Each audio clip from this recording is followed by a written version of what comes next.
It looks like we have Becky also. Just want to acknowledge her. Hi, Awesome. Becky. Hello, Becky.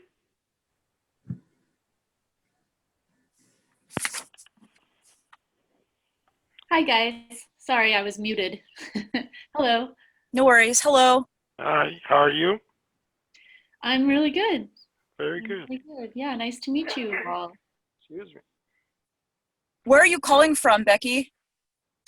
I'm part of the Eureka, California group, the lunch bunch. Oh, cool. Yay!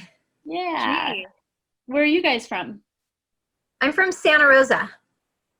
Okay. I'm from East Bay. All right. Yes. And I'm in Vallejo. Okay. Wow, we're from all over.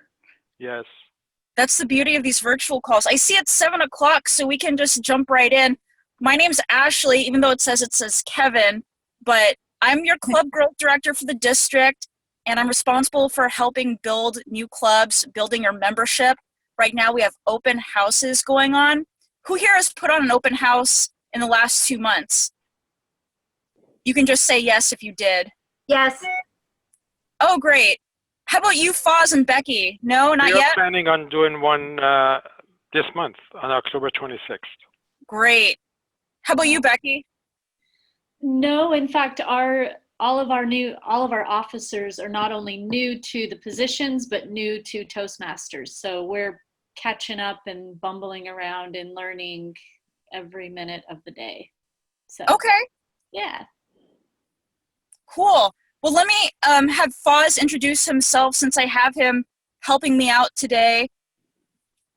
Sure. I have been a Toastmaster for quite a number of years, about 14, 15 years now, and have served in different positions, club officers, and division director for Division A.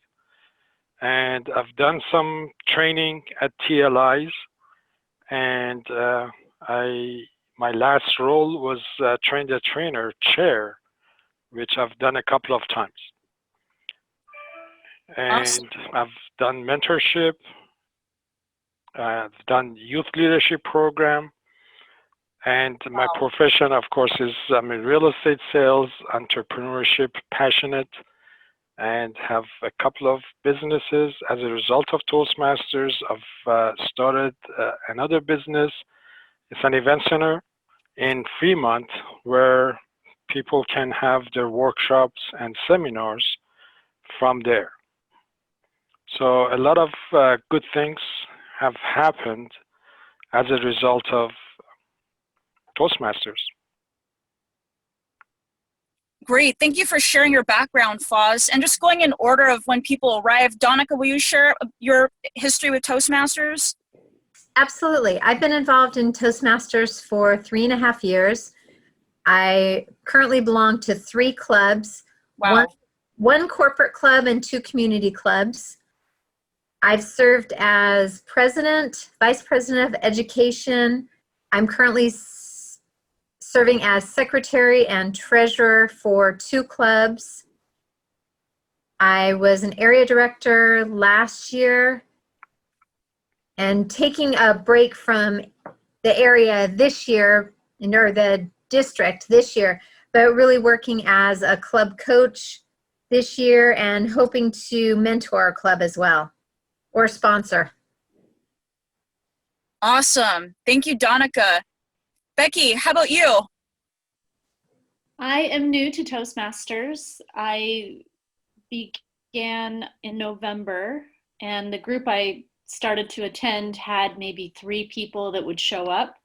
So I went probably 5 times and then just was not getting anything from it. So I left, and then probably in April or May, I ran into one of the members, and she said, "Did you leave because we were boring or we weren't, interesting enough?" And I was like, "Yeah, kinda." And she says, "Well, why don't you come be our VPE? We're doing officers training, or elections. Why don't you come be our VPE, and then you can help us?" So that brought me back, and it took me a while to understand what VPE was. We didn't really have any mentors, or kind of our group had gone dormant. A lot of the same people kept doing the same roles, and they just kind of got lax, and they were doing the same roles, or they were taking on 2 or 3 roles. So everything kind of just got complacent.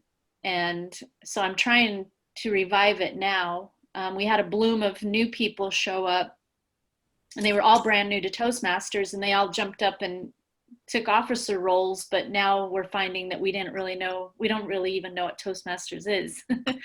So it's been really neat for me to dive in and learn more, and start to wrap my head around how I can educate everyone on their roles and kind of get momentum back. Well, Awesome. congratulations on the step that you took. Definitely, you have to be very courageous to take initiatives like that. At times, it could be frustrating. I'm pretty sure you've gone through that. But the bright side of it is you will learn so much that you can apply to everything else that you do in life and your professional career. Yeah, thank you. I've noticed that, and that you said to be courageous, because I'm so excited. I feel like kind of the overachiever. I'm excited, but the other people are kind of like, oh, we have to do things. Well, the enthusiasm is contagious. So just if you keep doing it a little bit longer, you can tell that by people joining. If they didn't feel that, they wouldn't have joined. So the rest of the journey, because of your excitement, they will be excited as well. Yeah, that's my plan. I've also just realized, that I can be helpful and let them know, if you need help with your responsibilities, let me help you, to just relieve some of the pressure. Sure. A lot of them, they have busy jobs, they have busy lives, and to take on extra things is challenging. So I'm just there as a support. But thank you. Yeah, I'm excited. I'm on fire. I'm tenacious. I just worry about being annoying. Oh, No, no, there's fine. plenty That's of fine. responsibility in the district. And it looks like we have someone else. Alan, do you want to introduce yourself? Okay, he might be on mute, but can everyone see the screen closing the sale? Yes. Yes. Okay, great. Yes, it's open house season, and of course we know that we need to ask the guests to join. Doesn't need to be high pressure, but just that invitation of come be part of our club, come be part of something incredible. We're adding value to their lives. This is, who's seen this before? Part of the Successful Club series? I have. I have as well. Excellent. Yeah, it's part more of our legacy program, and it just teaches us how to have a quality club setting.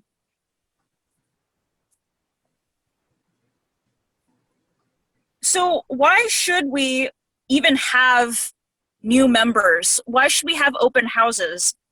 Donica was saying that some clubs, and I've seen them myself, are not interested in building membership. But if you do not build membership, what happens? Club dies. The club is dying. People leave. Up to 40% of members leave every year. It's a natural attrition because people have to work, people have lives outside Toastmasters, and we lose their membership. And then when that happens, the other members who are left, they have to do dual roles, and it's stressful. It's not the fun experience so much it used to be. You could argue that. And it gets a little stale. It's the same people. That's why sometimes in corporate clubs, we open it up so that we have new blood in there, new ideas to make it more fun. Donica, is your club that you're part of for corporate, is that open? It's currently closed. Okay. How's that going? That has advantages too. Yeah, it's going well. We have people that come in and practice their speeches that aren't Toastmasters, but come in and practice their technical speeches. And a lot of it is highly confidential. And that's why we don't have an open club. Okay. Did you say they're not Toastmasters? No, they're other Medtronic employees that come in to practice their speeches, that we've offered that as a service to the population to help get our name and words out there. I think, if I'm not mistaken, based on the Toastmaster rules, you can offer them some opportunities to do table topics, but you need to make sure that they're Toastmasters, so they don't take time from other Toastmasters when they give their speeches. Okay, I wasn't aware of that. I know that a couple other corporate clubs in our area do the same thing. So I'll check on that some more. Yeah, they do that out of the kindness of their heart, but they need to be Toastmasters. They should not be taking time away from the paid members. Thank you for that input. I'll look into it more. Thank you. Sure. So of course, when we have our meeting, the meeting is the product of Toastmasters that we're trying to sell. And when you have someone who's looking at a product, if that product is beneficial and it's a good value, you can't really beat Toastmasters price, just a few dollars a month, then it's going to be a product that sells itself. You hardly have to push, ideally. And what makes a Toastmasters meeting something really that we can offer to someone that would appeal to them? Ideally, this meeting, it started on time. We were even early. People were here at 6:50. That was great. And it will end on time, if not a little bit early. We had our participants ready. Foz was here, ready to go with his responsibilities. And no officers here, but of course, a meeting would have officers ready to perform their duties. We're trying to go at a good pace with not too much empty space, moving at a steady pace,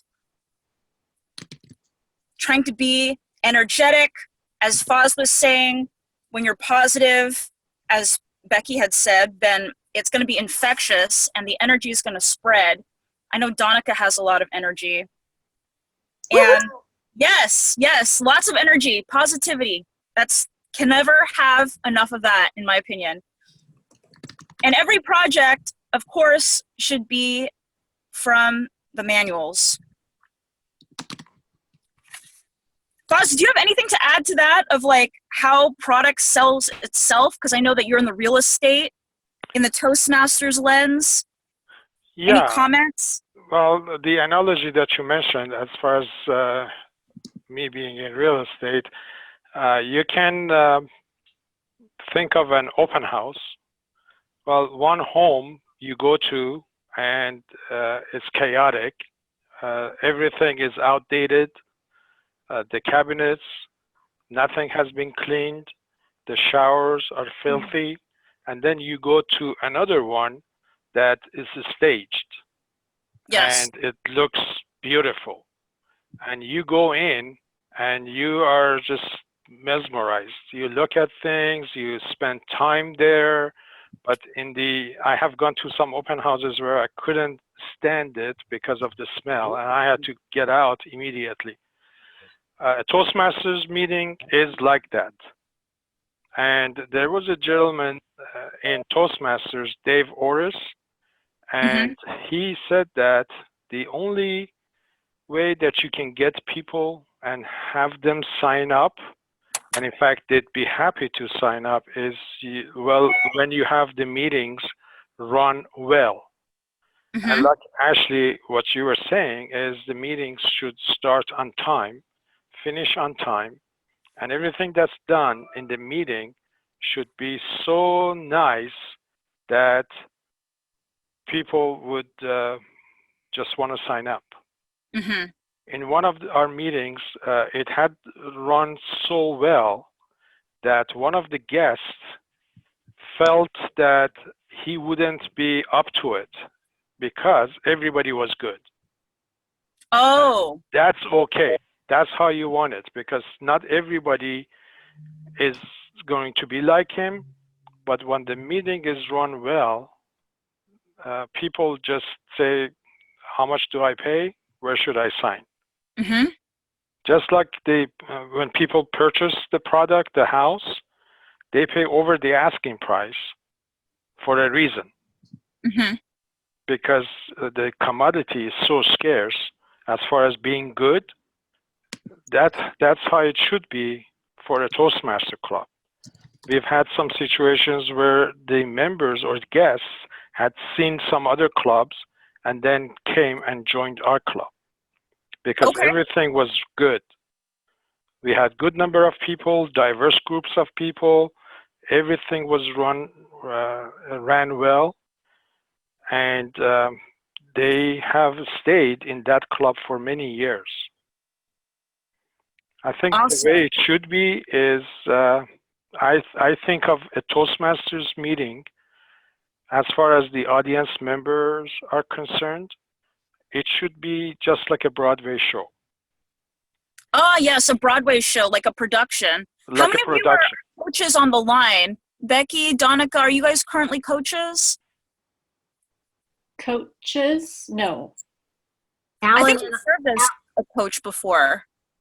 Alan and I are both coaches. Okay, is that Alan Connor. from Santa Rosa Yeah. on the line right now?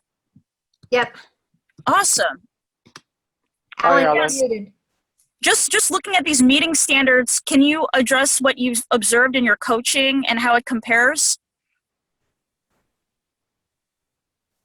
I think that meetings that don't begin on time Mm-hmm. are a huge black stripe against any club at the beginning. That if people are still milling around, if functionary roles are not filled ahead of time and that people are scrambling, it makes it seem less professional. Not only less professional, it tells you what is lacking that has led to that event. Let's say if they're late, what is happening with that person who's coming late? They have done something right, so they're not on time. Or if they're not prepared, they have done something to come to that, and people look at that. It's not just that they're not prepared, but they think of everything else that they should have done, and they didn't. You know, what bothers me more, though, is when meetings do not end on time. How about you? I do not like that. We've had some people that had to go and pick up their kids. Sure. And the meeting is going on, and then 2 or 3 people are just getting up, and you can tell that they're going to have to hurry up and leave because they need to pick up their kids. And then the whole meeting disrupts. I have seen people, if it's the end time, then they'll just excuse them and say they'll announce you can leave now if you need to, and then the meeting continues. They say we're going to continue on for another 15 minutes. I think that's really as good as you can do if it does run late. Yeah, but again, it's not. It shouldn't happen. I think even business meetings, not just Toastmaster meetings, but Toastmaster business meetings should be run the same way, begins and ends on time. Right. Yeah. Does anyone else have anything to add from their coaching experience with meeting standards? Okay. I printed this out also, so I have a hard copy in my lap here. When a guest comes in, there's 3 scenarios you could argue that take place. The first is the win-win when the guest actually joins. So this means that guest is going to be a better person with Toastmasters in their life, and the Toastmaster group hopefully will also improve with that person joining. Then there's a scenario win-lose where we kind of lock the door and the prospective Toastmaster has no choice but to join, and they're pressured into joining, and then there's no mentorship that's strong to support that new member. That's kind of right now where 630 Toastmasters is in Graydon. They need a mentor to make sure that their members are happy. And then finally, the worst scenario is lose-lose when a guest comes to the meeting, but I've seen guests actually leave before the meeting ends because they're not happy. And so that guest does not become a Toastmaster, and the Toastmaster Club does not benefit from the individual member. Does anyone have any solutions as to how to, if you have a guest in there, if they're pressured? I mean, it's a balance. Like, what advice do you have on kind of nudging a guest to join, but not forcing them to join? From my experience, is just to take interest in the guest. Ask them why they were interested in Toastmasters, what brought them to the meeting, and then ask just what we've been told and shown and demonstrated. Can you see Toastmasters addressing your specific needs, concerns, wants? Great. Yeah, I agree. And may I talk? Yes, yes. Yeah, I agree. When people come to Toastmasters meeting, I think they come over there for a reason. They just don't get up from their couch, or in the morning, they don't just get up and say, okay, let me just go and try out a Toastmasters club tonight. I don't have anything else. They come over there for a reason. I believe that our success rate is going to increase if we do everything as a process. I have done membership training, and the way I think about it is this is a sales process, pretty much. And you can apply it to everything else that you do outside of the club also. So the best thing is to find out before the meeting. Hopefully they have come long in advance before the meeting starts, so you can engage in conversation with them. And the members really need to get to the bottom of why they joined. And then, of course, they're going to be introduced to other people. Members are going to be friendly, and these all help. But somebody needs to be close to them, asking them, or perhaps explain the acronyms during the meeting. And then at the end is when you engage in the sales, actually. And you will ask them if they like the meeting.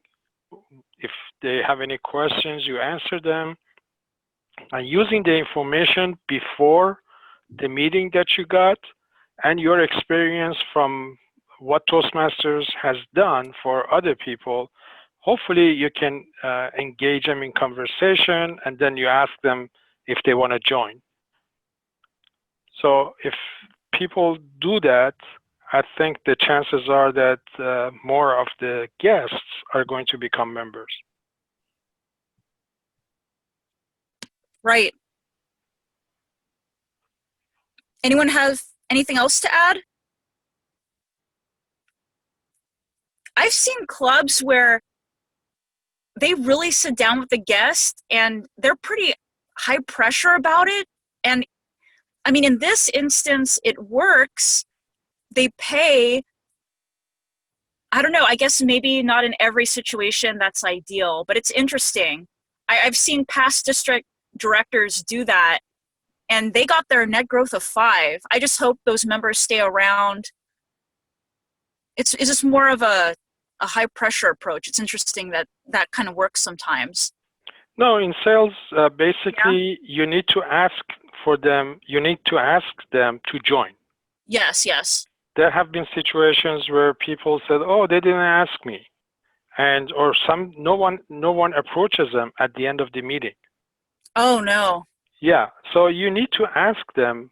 You can probably ask them 3 times, but you don't force them to do it. And it comes back to what we can learn as Toastmasters or as salespeople outside of Toastmasters. It is our responsibility to come up with a way that you do your job, you ask for the business, but at the same time, you have a smile on your face. Yes, I find that if I have that kind of energy where it feels like I'm kind of begging them, it's a turnoff. They don't want to be a part of that. Right.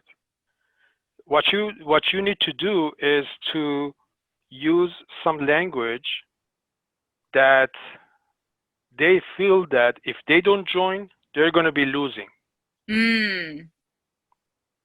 So you talk up Toastmasters, you tell them stories, you tell them this person, for example, if they say they're shy, you say, oh yeah, Jim in our club, who's now president, was worse than you were.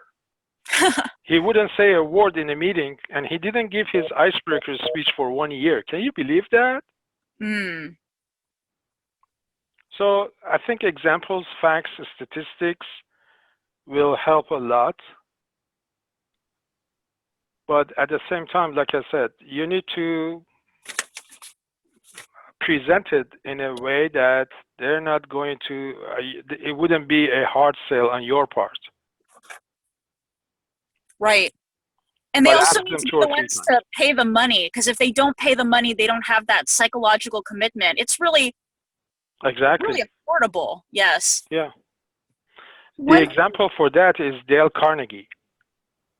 And comparing Toastmasters with Dale Carnegie charges $3,000 for over a weekend, Mm-hmm. and all they do is stuff you with knowledge and information.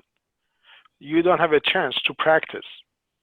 And a couple of days after you leave that training, you forget everything. You don't do anything. Right. But with Toastmasters, you learn, you practice, and you learn by doing. And that's so much more effective than Dale Carnegie. And it's all you pay is like $50, $60 every 6 months. I think someone also had a comment. this is Donica. We actually have a policy where we have the guest come back 2 or 3 times before they can be a member to make sure that it's a right fit. Wow. Each time that this is in my community club, each time we make sure that several different current members talk to them, and everyone tells them, we hope to see you back next week. Mm-hmm.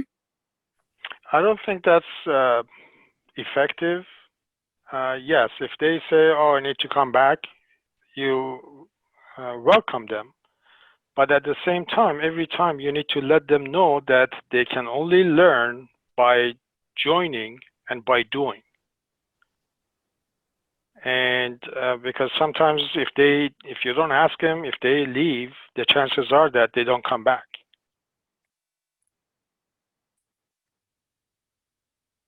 What has been your experience, Donica? Do most of them come back? I mean, that for me, that feels a little risky. I'm worried they might not come back, but maybe some people like the low pressure approach, that I have the freedom to come back, not come back. We currently have 44 members. Whoa. What club is that? Club 182. Okay. I've had some people with the same number of members in their club, and this lady told me, oh, I don't want to ask them. We have enough members, so I don't worry about it. Having 44 members is a good problem to have, and the more the merrier. Absolutely.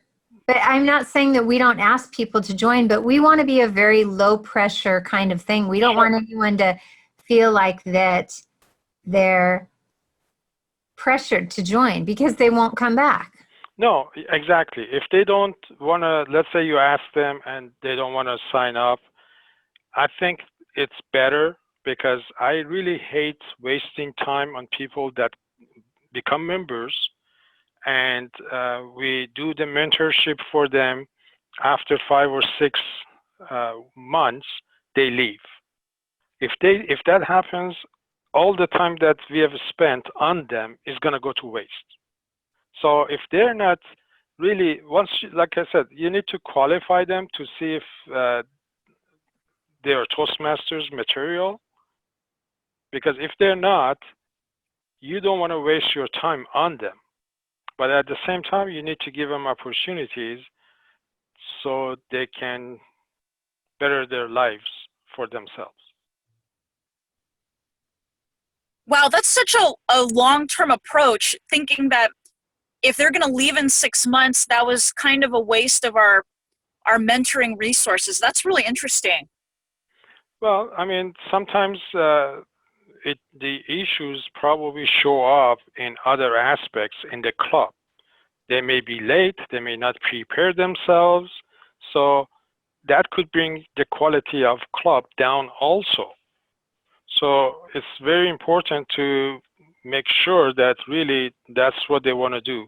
Toastmasters is a very unique organization, and they're very accommodating, and probably they don't believe or what I just said, because they want to accommodate everyone. And yeah, you never know. Maybe for that person being a member for a short time, they could go out and make an impact on the whole society. That could happen also. But we have to decide what the priorities are for ourselves and for our club. Speaking of Toastmasters' uniqueness, I'll just identify the different benefits that our program offers so that you know to identify them when you have a guest in your club. Of course, we're known for improving your communication skills. I didn't know that 80% of Toastmasters join our program to do this. We're trying to eliminate the fillers, the distractions, learning how to develop excellent presentations at work, vocal variety, improving that, and being careful with our body language when it comes to speaking. And then also where leaders are made, leadership development, because regardless of what you do, whether you're a stay-at-home parent or you're a corporate executive, we're all leaders. So Toastmasters will lead you to lead a discussion at work, hold a training, put on an event like a birthday party. I never thought of it that way. And in doing so, you're going to improve your interpersonal skills. And instead of doing theory, which sounds like what Dale Carnegie does strictly, you're doing a hands-on experiential approach to learning. You're going to improve communicating on a one-on-one basis, how to offer praise and help with your fellow Toastmasters.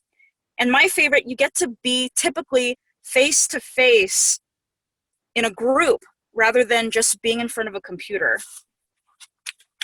And of course, all of this leads to something that is so important, self-esteem. Because when you become a better speaker, a better leader, you're going to be a better person. Those obstacles that once were in your way, you conquer them, you feel better about yourself, and you just recognize yourself as being a valued person. So these are tremendous benefits that Toastmasters offers. Does anyone want to comment on any of those? And that's the tip of the iceberg. And that's only the tip of the iceberg, because there is a lot of things that people can do. Only if they recognize that the opportunities are out there. I mean, we did youth leadership program. I've done several high performance leadership where it has helped. Awesome. Is there a particular example you have in mind? I'm sorry? Are you kind of thinking of a specific example? Well, the example is the club officers. The Toastmasters has the TLI, and what the members can get out of it for themselves, if let's say if they're area governor, area director, office president, VP, what I have experienced is that the officers, let's say a Toastmaster tries all of the officers, they can start their own business using the same business plan that Toastmasters has for the officers and run with it. Yeah, I've heard that before. That's great. I mean, I would think never think of it like that has come from me. That's my take. Yes. No one else has seen it. But seriously, if you, let's say, take any role, treasurer, everything that you learn there, you can apply it to your home. And if you're a treasurer or if you are the financial manager at a company, you can use that same information in your company. Right. If you're a president at a Toastmaster club, then you can be a president of your company following the business plan that Toastmasters has for presidents. Everything applies. Yes. Does anyone else want to comment on all those benefits Toastmasters offers?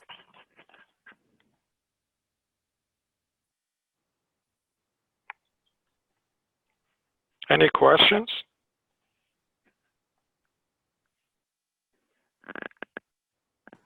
Ashley, it looks like someone else joined the call too. Okay, thanks, Donica. Who would that be? Who do we have here? 696.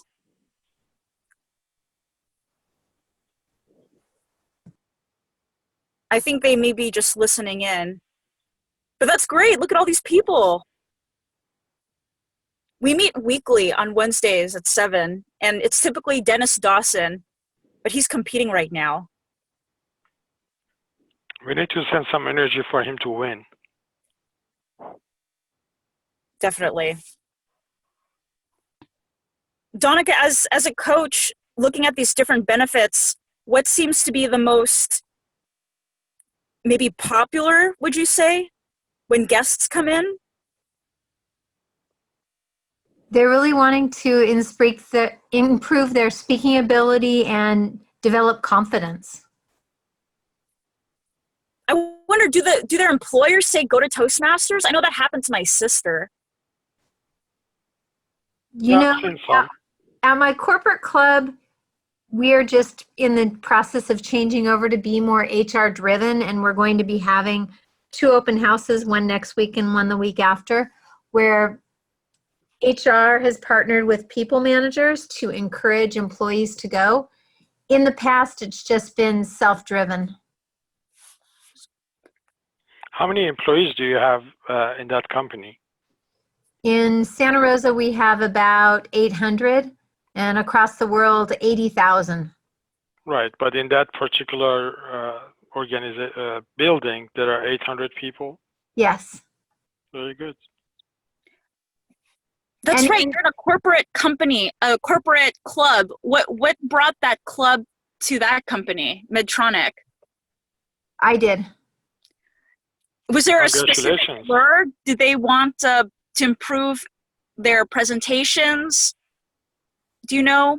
No, I just really wanted to bring Toastmasters. I thought it was a great program. I wasn't a member yet, but I could see the value of it. I tried in 2009 and we could only get about 8 people that were really interested, so we weren't able to charter. Mm-hmm. And then in 2016, I decided to try again, and we had a chartering group of 67. Wow. And how has that benefited your coworkers? How's Toastmasters benefited their lives? They see increased confidence. They're able to speak better. They are able to do elevator speeches based on table topics, in terms of when an executive comes up and says, tell me a little bit about your program. Yes. They're much more prepared. Do you see a challenge that people do not get enough of speaking opportunities?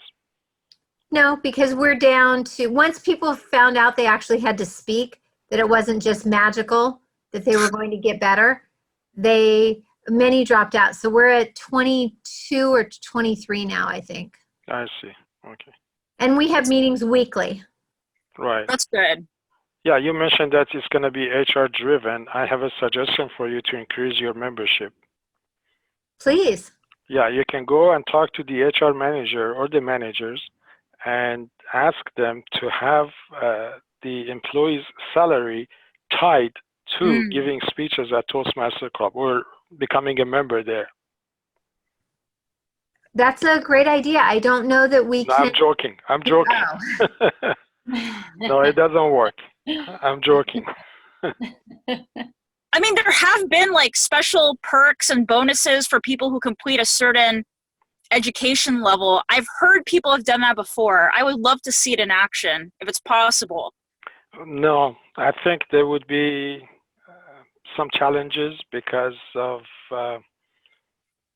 income. I mean, it goes outside of Toastmasters, of course. They have to, the companies probably have to deal with the rules and regulations, labor rules and regulations. It's going to open up a can of worms. I don't think you want to approach that. No, definitely not. Yeah, no, I was just joking. Yeah. It looks like Katrina joined us on the line. Hi, Katrina. Do you want to introduce yourself? I think she might be on mute, but does anyone else have anything to add on these Toastmaster benefits?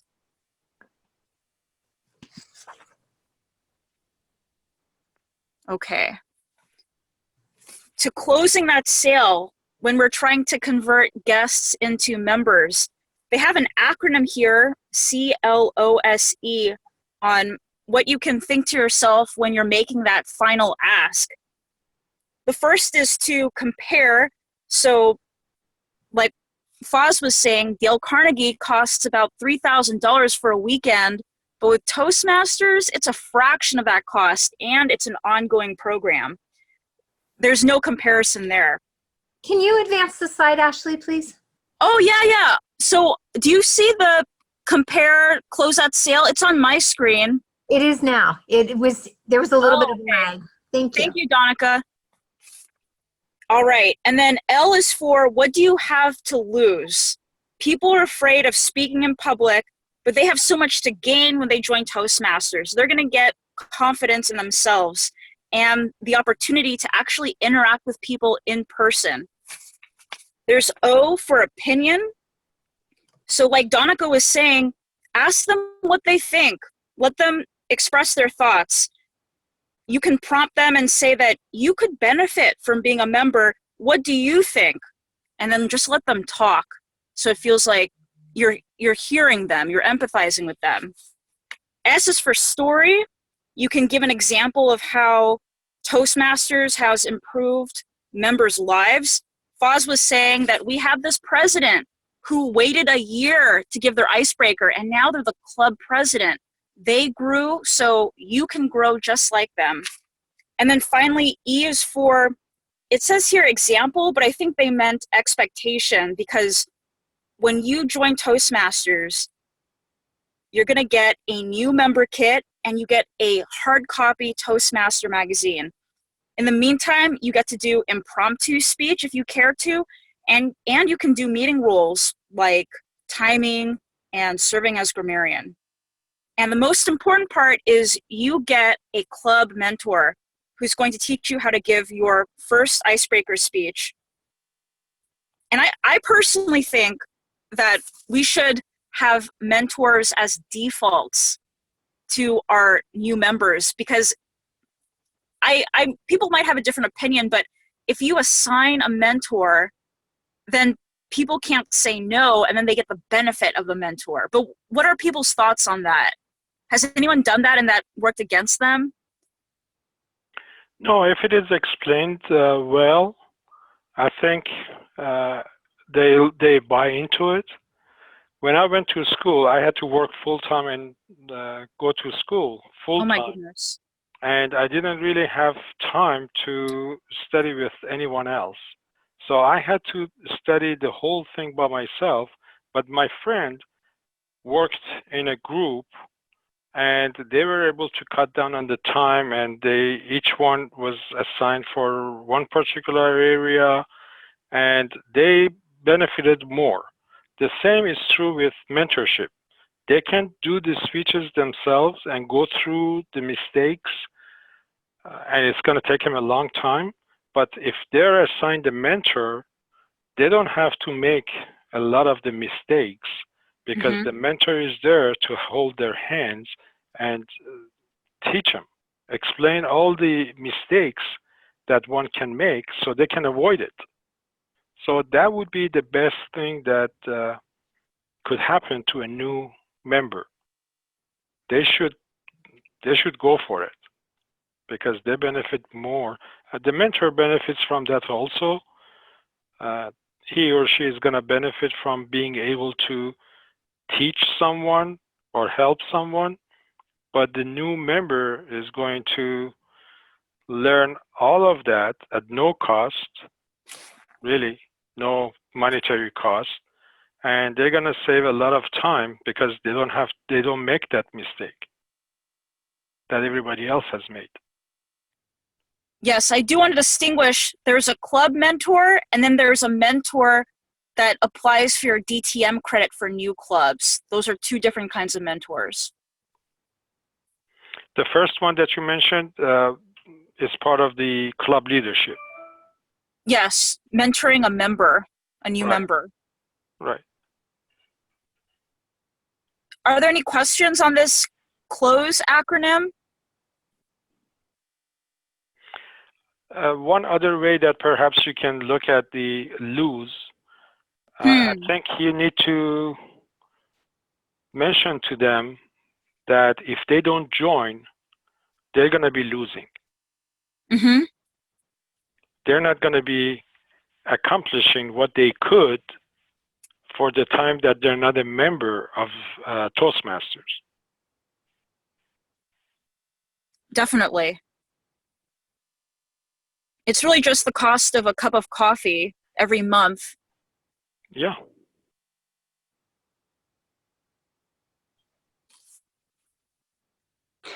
Hi, this is Katrina. Can you hear me? Hi, Katrina. Hi, sorry, I was having technical issues earlier. One comment about the opinion. Mm-hmm. And I think you mentioned asking about the benefits of, what could be the benefits for the guests to join the club. That's actually something that we do on a regular basis at the end of each meeting when we check in with our guests. We actually ask them what benefit would they see and ask them to tell us Great. what benefit. Instead of saying a yes or no question, we ask them actually what benefit will you gain by joining our club. And that seems to spark a lot of conversation, especially after the meeting is over and we check in with them individually. So it's kind of cool. Yes. Awesome. What do they typically say? More confidence, Mm-hmm. getting over their fear, learning more about Toastmasters, obviously, and ways to improve their life overall. That's pretty much the overall. We tend to get a lot of, building confidence within themselves as a leader and a speaker. Yeah, I think another analogy is think of it as a speech. In the speech, in the closing, you go back to the opening and bring out all the points that you talked about and summarize at the end. With the salesmanship with the guest, it's the same thing. Katrina, before you joined, we talked about talking to the guest before the meeting and asking them questions, what brought them there, what they're trying to accomplish, and all that.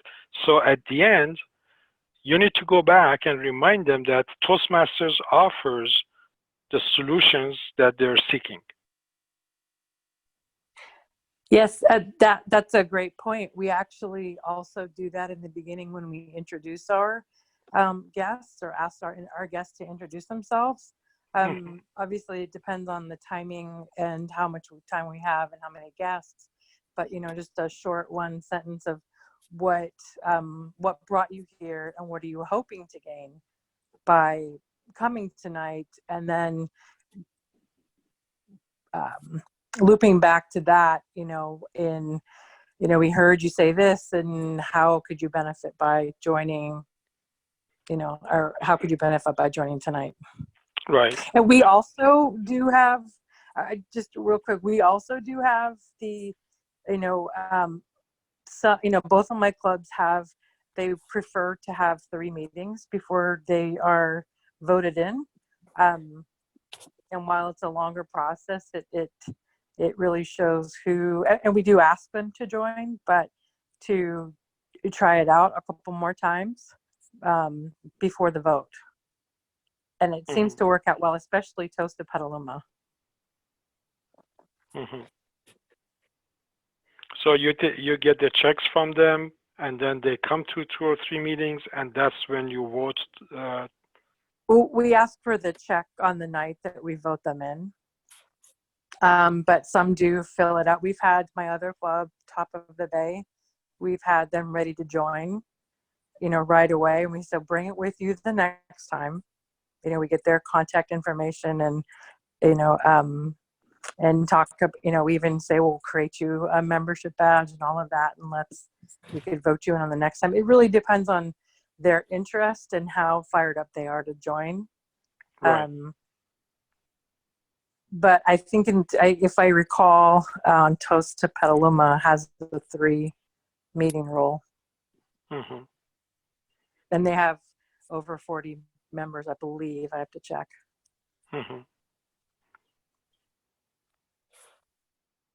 So that's mainly what I have for you tonight. Just to recap on everything, we had the meeting standards, making sure that the meeting is quality, so we have a product that new members will want to buy that sells itself. And then the 3 different scenarios, of course, we want the member to join and to get a mentor for that member. Next is identifying the benefits of Toastmasters, speaking, leadership, interpersonal skills, and confidence. And then an acronym as to how to finally ask that member, that prospect, to become a member. Are there any questions on any of that as we wrap up here? Yeah, how does our club get a mentor or a coach to kind of help us upright and figure out I'm doing a lot of work as VPE, but I don't know if I'm doing it right, Yes. Is that the club that you have 3 DTMs? No, that's Donica's club. Is that the club that you have 3 DTMs? No. Yeah, Becky's in a different club. That's a great question. So mentors in this case would be for new members. It sounds like you're looking for a club coach. How many members right now do you have, Becky? Paid members? Hello, this is Stephanie Chow, and I am your District 4 Director. Whether you're a brand new Toastmaster or an existing member looking to switch from the Legacy Education Program. We had 15 members, and now it's, we're getting ready to renew our dues, and I'm not sure how many people are going to stay. Right. Okay, so you can email myself. It sounds like you probably will be ineligible for formal club coaching, but I will say there's also a document that Toastmasters International has, first class club coaching, that guides you on how to be your own club coach, even though you formally don't have one. And it sounds like you also have challenges with being a VPE right now, which is great that you're acknowledging this. Is that the case? I'm fine with being the VPE. There's just so much to learn. I want to, if I'm interpreting the information incorrectly, then does that make sense? Like, Yes. I'm learning a ton and I don't mind that, but there's really no one to bounce it off of to make sure that I'm interpreting it correctly. And I don't want to start shifting the group back to what I think is appropriate if it's not appropriate. Like, they've kind of just switched some things up in the process of doing things. Have you looked at the most recent club officer handbook for VPE? I have. Mm-hmm. Yeah. That's one way. And the other thing that perhaps you can do is to find yourself a mentor. Somebody at division level maybe, or at the area level could become your mentor. Just like you have mentors for new members in the club, you can go one step above and find someone in the district that could mentor you as a VP of education. And how do I find out whose level and area, and how would I do that? I think it's Beth's job. Isn't that right, Ashley? What I would do, that's a great idea, Foz. Go to the District 57 website, look at the leadership page, find out who your area director is. District 57 webpage. And For the leadership. Actually, we don't have access to that. I thought it should See be. who that is. It's Terry Boudreau is Okay. the division director. If you want to send her, Becky, and you could connect Becky and Terry. Okay. Or you might be able to ask Beth. She's the Quality. I think she's the one that takes care of the VP of Education officers, right, Ashley? Yeah, she's like overseeing a lot of it, that included. I'm thinking, Becky, if you have specific questions, you can always call Toastmasters International, and there's also the official Facebook group for Toastmasters. Okay. Yeah, I've called headquarters almost every other day, and they're really helpful. Yeah. So I'll just continue doing that. I think if you find a mentor, that will help you tremendously. How about last year's VPE? I guess there have been changes, but I wonder if they can address your questions. Yeah, I'll check into it. Yeah, I'll check into it. Hi, this is Katrina. I was VPE from my club last year, and I would definitely recommend, finding that mentor, as they mentioned. Donica, was a great help to me as area director, and Dave, but also having an experienced VPE help you out if you don't have that. I would imagine, and as area director for my area now, I've offered to help one of the VPEs that might be, or she might be switching over to VPE because the other one is having to leave. And I offered to help her now that I know what I'm doing as VPE. I can help her and guide. So perhaps finding the area director as well, because they were such a great help to me last year. Okay. Trying to see if I can find that. Becky, I sent you a chat. I don't know if you can see that. I do, yeah. Perfect. Okay, I've got her name and, oh, is that her email? Yes. Wonderful, thank you. Yeah, I will contact her. Thank you. She's the division director in charge of all of our G group, which I'm a part of as well. Mm-hmm. She's amazingly knowledgeable and incredibly helpful. Oh, wonderful. Thank you. And I think that if you asked her, she would come up and do a site visit, club visit with you. Oh, neat. Cool. I'm emailing her right now. Fantastic.